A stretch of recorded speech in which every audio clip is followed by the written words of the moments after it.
اور وہ وقت بھی یاد کرنے کے لائق ہے جب ابراہیم نے اپنے باپ آزر سے کہا تھا، تم کیا بتوں کو معبود بناتے ہو؟ میں دیکھتا ہوں کہ تم اور تمہاری قوم کھلی گمراہی میں ہو۔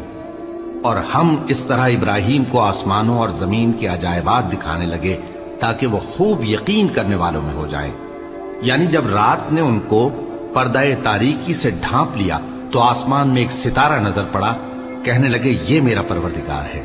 جب وہ غائب ہو گیا تو کہنے لگے کہ مجھے غائب ہو جانے والے تو پسند نہیں۔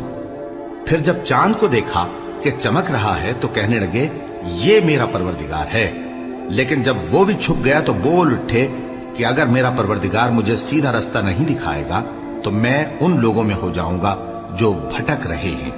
پھر جب سورج کو دیکھا کہ جگمگا رہا ہے تو کہنے لگے میرا پروردگار یہ ہے، یہ سب سے بڑا ہے۔